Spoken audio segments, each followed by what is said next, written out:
जे मला कोणी यूट्यूबवर व माझ्या छोट्याशा व्हिडिओमध्ये मला जे पाहतात, तर मी तुम्हाला माझे मोडके तोडके दोन गोष्टी मी तुमच्यापुढे मांडणार आहे. तो म्हणजे माझा विषय आहे. कारण बघा, आपण छत्रपती शिवरायांची जयंती आहे आता 19 फेब्रुवारी. तर छत्रपती शिवरायांना आपण वंदन करतो. आज त्यांना पुतळ्याकडे जातो किंवा मिरवणुकीमध्ये जातो. त्यांना आपण अभिवादन, त्यांना वंदन करतो. आज त्यांची जयंती साजरी करतो. परंतु आपल्याला काही तेवढं आपण काय तेवढं देऊ शकत नाही महापुरुषांइतकं. परंतु आज त्यांच्या जयंतीनिमित्तानं मी फक्त दोन गोष्टी मी मांडत आहे आणि ते शेवटपर्यंत व्हिडिओ बघा. तुम्ही जर व्हिडिओ बघचाल, ऐकचाल तरच तुम्हाला समजेल. तुम्ही पाहताय थोडं सोडून घेताय, तुम्ही फाटताय थोडं ते सोडून घेताय, कसं ते तुम्हाला लक्षात राहील बरं? म्हणून छत्रपती शिवराया हे फक्त मराठ्यांचेच नव्हते. छत्रपती शिवराया माझे 18,000 पगड या समाजाला घेऊन चालणारे, त्यांच्या सुखादुःखामध्ये धावणारे आणि त्यांचं संरक्षण करणारे. त्यांनी जे अनेक लढाया केल्या त्याच्यामध्ये सगळा समाज होता. जे छत्रपती शिवरायांनी स्वराज्य जे उभा केलं ते हे सगळ्याचे कष्ट लागले असे म्हणायचे. आणि छत्रपती शिवराय यांना कोणाची साथ तर आईची होती. आईनं खंबीरपणे छत्रपती शिवराय यांना साथ घेत राहिल्या, त्यांच्या पाठीशी खंबीरपणे राहिल्या. म्हणून तर आज आम्हाला छत्रपती शिवराय आज कळाले. आणि बघा, डॉक्टर बाबासाहेब आंबेडकर आणि छत्रपती शिवराय एकाच विचारातले होते. छत्रपती शिवरायांच्या आजोबाचं नाव मालोजी भोसले आणि बाबासाहेबांच्याही आजोबाचं नाव मालोजी सकपाळ. छत्रपती शिवरायांच्याही काळामध्ये 16व्या शतकामध्ये कधी जातीवाद नव्हता. छत्रपती शिवरायाकडे जातीवाद, देवधर्म आणि खरा माणसातला देव ओळखायचे. कारण रयतेचं राज्य, रयतेच्या माध्यमातून समता, बंधुत्व, न्याय होता, असं त्यांचं तेव्हाचं एक पुस्तक होतं. रयतेचं म्हणजे सगळ्या समाजाला. तेव्हा कुठं अन्याय झाला, कोणी महिलेला जर वाईट नजरेनं बघल तर त्याचे डोळे काढायचे, सक्का जरी भाऊ असला तर. असे छत्रपती शिवराय होते. आणि कोकणामध्येच होते. बाबासाहेबांनी कोकणामध्ये महाडचा 14 तळ्यात सत्याग्रह केला. परंतु ह्या मनोवादी लोकांनी छत्रपती शिवरायांना शूद्र समजले आणि त्यांच्या उलट्या पायाला काय ते रक्त काढून ते टिळा का काय लावलं, म्हणजे टिळा का काय असतो ते काय आता आपल्याला समजत नाही, की लावायला लावले काय ते होम काय किती लुटलं ह्या मनवादी लोकांनी महापुरुषांना सुद्धा, छत्रपती शिवरायांना सुद्धा किती त्रास दिला शूद्र म्हणून. तर माझ्या बाबासाहेबांना हा बदला घेण्यासाठी मनुस्मृती कायदा जाळा महाडच्या या 14 तळा व आपलं हे रायगडच्या पायथ्याशी आणि समता बंधुत्व न्याय दिला. छत्रपती शिवरायांच्याही संभाजीराजेंनी बुद्धभूषण ग्रंथ लिहिला. बाबासाहेबांनीही आज आपल्याला धर्मांतर केलं 14 ऑक्टोबर 1956 साली.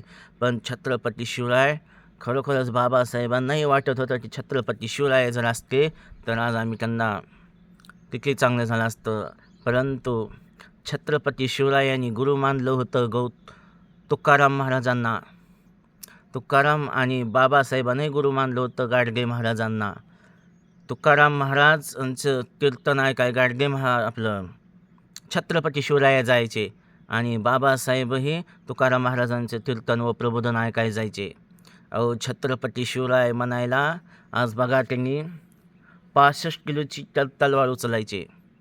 आज आपल्याला साधं किलोची एका हातात एक उचलू शकत नाही आपण. किती पैलवान आणि किती धाडशीवान होते, धाडस होती, पैलवान होते, हिंमतदार होते. जीव गेला तर चालेल परंतु सरमाग कधी हटणारे नव्हते. असे शिवरायांचा दरारा व हिंमत होती. खरोखरच वंदन त्या छत्रपती शिवरायांना, वंदन त्या छत्रपती शिवरायांना. छत्रपती शिवराया खरोखरच आज दादानो, रायगडचा किल्ला जर तुम्ही पाहिला तर किती खालच्या पायथ्यापासून वर जाज येतो 5-6 घंटे लागतं. माणसाला जर खरोखर 10 पेठेपर्यंत जाते, पण मी चलत गेलो तर एवढं छान वाटलं. मग दगडाची पाषाण आहे आणि त्या दगडाच्या कसे लोकांनी पहिलंच केलं असेल बांधकाम. कसे छत्रपती शिवराय कसं तेवढ्यावरून जात असतील बघा. आपल्याला नुसतं 10 लागतात तिथवर त्यांच्या वरील डोंगरावर वरचे त्या शिखरावर जाण्यासाठी 6-6 तास लागतात. पण कसे मावळे, कसे छत्रपती शिवराय आणि त्यांचे मावळे चालायचे आणि एका तत्त्वानं, एका विचारानं होते. छत्रपती शिवराय जे सांगेल तेच त्यांचे मावळे करायचे. म्हणजे तसं शब्दाला जाणणारे होते. आणि छत्रपती शिवरायांच्या केसाला न धक्का लागता काय म्हणायचे, लाख दिल तर चालतील पण लाखाचा पोशाख जगला पाहिजे, म्हणून छत्रपती शिवराय नेहमी संरक्षण देणारे होते. तर खरोखरच छत्रपती शिवरायांनी एक हिरकणी म्हणायची एक महिला होती. तिनंसुद्धा छत्रपती शिवरायांना पाहण्यासाठी लेकरू होतं, त्या लेकराला सोडून बाजार करण्यासाठी जातात आणि ते छत्रपती शिवरायांची पालखी येत असते. तर ते पाहते की हिरकणी महिला, परंतु तिला बघण्याच्या ह्याच्यामध्ये ती महिलांनी बाजार केला आणि म्हणजे चला आपल्या आपल्या घरी. आणि तिला जायचं, तिला तर गेल्या. मग आता दरवाजा बंद झाला, मग आता ते जाऊ कसे शकते. मग तिला एवढं वाईट वाटलं की मी आज आले पण माझं लेकरू घरात आहे, लेकरू कसं उपाशी आहे, लेकरू काय करल. तर ती मायमाऊली अशा डोंगरातून, आता ते रस्ता तर मी बंद केला पण खाली डोंगरातून चालते, नुसते काट्या, ठेसा लागल्या, रक्तबंबाळ झालं. तर ती गेलीच त्या लेकराला आणि त्या लेकराला जाऊन माईनं हात फिरवला आणि त्या लेकराला दूध पाजलं त्या मायमाऊलीनं. तर हे छत्रपती शिवरायांना कळालं आणि त्यांनीसुद्धा त्या महिलेला बोलवून घेतलं आणि तिला पालखीमध्ये बोलवून घेतलं आणि तिची खानाना नारळानं वटी भरली, तिला का कंचोळी केली. खरीच मायमाऊली तू आज आली आणि हे तर पाहिलं. आणि तेवढ्या डोंगरातून त्या वरून तो खाली गावापर्यंत पोहोचली. छत्रपती शिवरायांना सुद्धा त्याची खूप कौतुक वाटलं. म्हणजे असे प्रत्येक स्त्रीचा मान सन्मान करणारे होते. म्हणून तेव्हा हिरकणी नाव पडलं, हिरकणी कक्ष. बघा, एखादी महिला बस स्टँड असेल, कुठं असेल हिरकणी कक्ष, तर लेकरू सुरक्षित राहावं, महिलानं आपल्या लेकराला दूध पाजावं.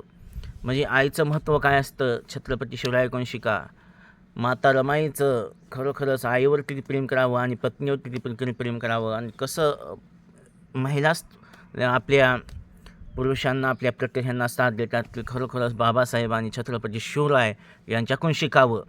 तर असे त्यांचे विचार होती. म्हणून तर खरी वंदन किंवा खरं जयंतीच्या निमित्तानं मी 2 गोष्टी संदेश दिलेला आहे. आणि म्हणजे काय 10 माणसं पाहतील ह्या व्हिडिओवर, तर पाहावं. आणि 10 जरी पाहिले आणि त्याच्यातून दोघांचं जरी घेतलं तर खूप काय झालं. आज बघा, कोणी जयंतीला लाखानं खर्च करतं, कोणी नाचतं, तर कोणी काय स्टेटसला ठेवतं, कोणी काय. परंतु जयंतीच्या निमित्तानं मला एवढंच सांगायचं आहे दादांनो, आपण महापुरुषांच्या पावलावर पाऊल ठेवण्याचं काम करा आणि ते संस्कार लावून घ्या स्वतःला. आणि त्यांनी सांगितलं त्याप्रमाणे वागा, तरच ती खरी जयंती साजरी झाल्यासारखं आहे. फक्त एक दिवस नाचायचं, दारू प्यायचं, नाचायचं, कुणी असो, शाहू असो, ज्योतिराव फुले असो, बाबासाहेब असो, अण्णाभाऊ साठे असो, डॉक्टर बाबासाहेब आंबेडकर, कोणी असू द्या. बघा, बुद्ध फुले शाहू आंबेडकर, जर यांच्या फक्त जयंत्या साजरी करून बाकी दिवस जर आपण घरात बसत असेल तर त्याला महत्त्व नाही. त्यांचे पुस्तकं वाचा, मार्गदर्शन करत चला. आणि छत्रपती शिवरायांची जयंती आली तर त्या निमित्तानं स्पर्धा लावा.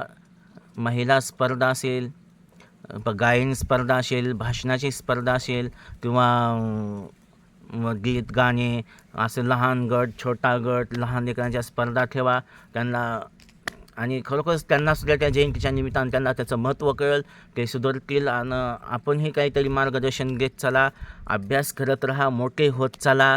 एवढंच मला सांगायचं आहे या व्हिडिओच्या माध्यमातून. जर काय माझं चुकलं, काय हुकलं, काय तोंडातून वाईट शब्द गेला असेल, मी साधा, सोपा, भोळा, साधं काय मला येईल तेवढं मी मांडण्याचं काम करतो आहे.